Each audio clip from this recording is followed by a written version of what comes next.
नमस्ते।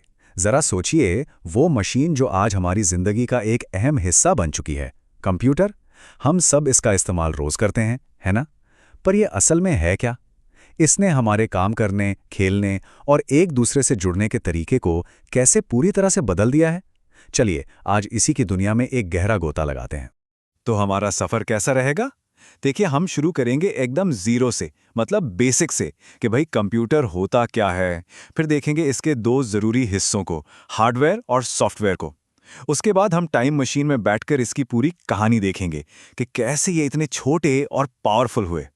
और आखिर में आज के ज़माने के कंप्यूटर्स और भविष्य में झांकेंगे, जहां एआई यानी आर्टिफिशियल इंटेलिजेंस का जादू देखने को मिलता है। तो सबसे पहला सवाल, एक कंप्यूटर का असली काम क्या है? एकदम सीधे सादे शब्दों में कहें तो इसका काम है बेतरतीब जानकारी को लेना और उसे किसी काम की चीज में बदल देना। और ये सब शुरू होता है डेटा से। अब ये डेटा क्या है?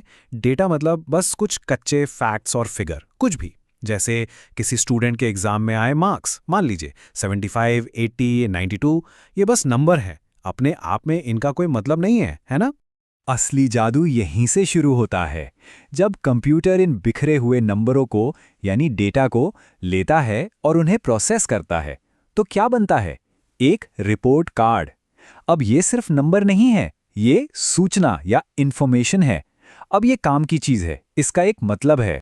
तो सार ये है कि हर कंप्यूटर बस 3 आसान स्टेप्स फॉलो करता है।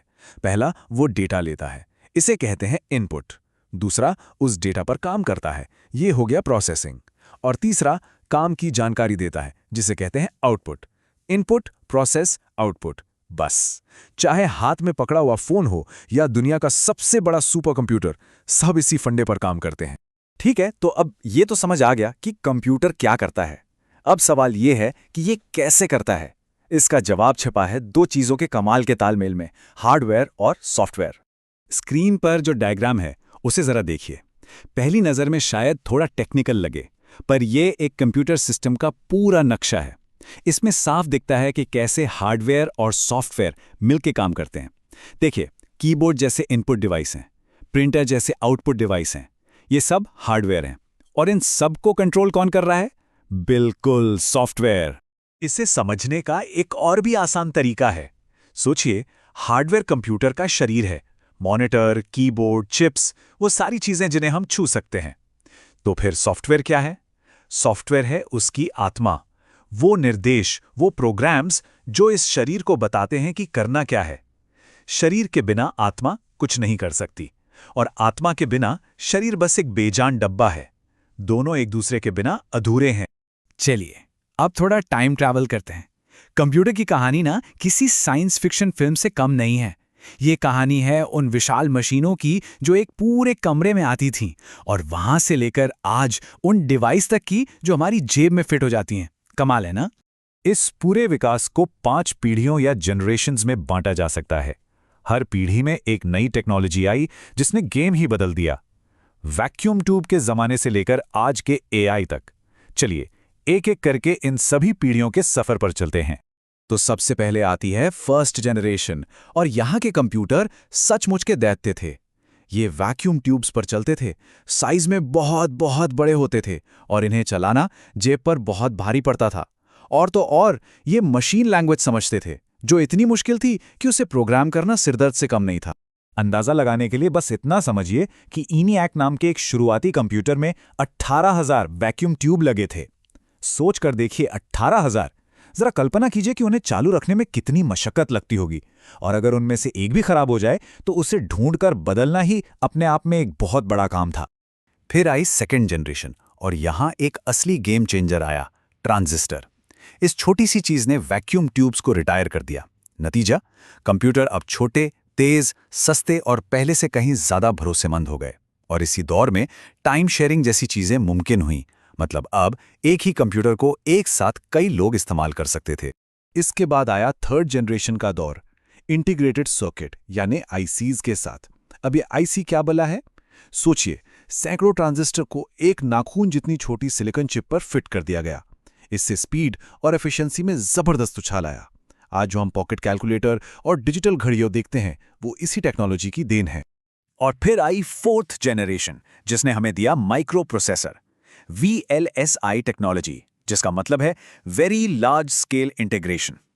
1971 में इंटेल 4004 चिप ने तो कमाल ही कर दिया, पूरा का पूरा प्रोसेसर एक ही चिप पर। और यहीं से पर्सनल कंप्यूटर यानी पीसी की क्रांति शुरू हुई। अब कंप्यूटर सिर्फ बड़ी बड़ी कंपनियों या सरकारों की चीज नहीं रह गए थे, वो हमारे घरों में, हमारे डेस्क पर आने लगे थे। तो इतिहास का ये सफर तो बहुत दिलचस्प था। चलिए अब वापस आज के जमाने में आते हैं और देखते हैं कि आज कंप्यूटर की दुनिया कैसी दिखती है। अब एक साइज सब पर फिट वाली बात नहीं रही, अब हर काम के लिए एक खास तरह का कंप्यूटर मौजूद है। आज के कंप्यूटर परिवार को देखिए, इसमें हमारे डेस्क पर रखे पीसी यानी माइक्रो कंप्यूटर हैं। फिर आते हैं मिनी कंप्यूटर और बड़े बड़े मेन फ्रेम, जिन्हें बड़ी बड़ी कंपनियां इस्तेमाल करती हैं। और इस परिवार के सबसे ताकतवर सदस्य हैं सुपर कंप्यूटर। ये मौसम की भविष्यवाणी करने से लेकर मुश्किल से मुश्किल वैज्ञानिक रिसर्च तक सब संभालते हैं। मतलब हर काम के लिए एक अलग टूल, एक अलग कंप्यूटर। और एक मजेदार और गर्व की बात, सुपर कंप्यूटिंग की दुनिया में भारत भी किसी से पीछे नहीं है। क्या आपको पता है कि देश का पहला सुपर कंप्यूटर पैरम 8000 सीडैक ने बनाया था? ये बात इस फील्ड में भारत की महारत को दिखाती है। और अब हम आ पहुंचे हैं 5वीं पीढ़ी में, यानी आज के दौर में। और ये दौर है आर्टिफिशियल इंटेलिजेंस यानी AI का। ये ULSI टेक्नोलॉजी पर काम करता है, मतलब अल्ट्रा लार्ज स्केल इंटीग्रेशन, जहां लाखों कंपोनेंट्स एक ही चिप पर समा जाते हैं।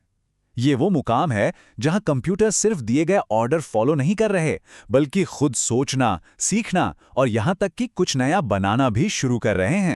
AI का मकसद ही यही है, ऐसी मशीनें बनाना जो इंसानों की तरह सोच सके, सीख सकें। ये सिर्फ कमांड फॉलो करने तक सीमित नहीं है, ये पैटर्न को पहचानने, फैसले लेने और यहां तक कि क्रिएटिव होने के बारे में भी है। सही मायनों में ये कंप्यूटर के विकास की कहानी का अगला बड़ा चैप्टर है। तो कहां से शुरू हुए थे और कहां आ गए?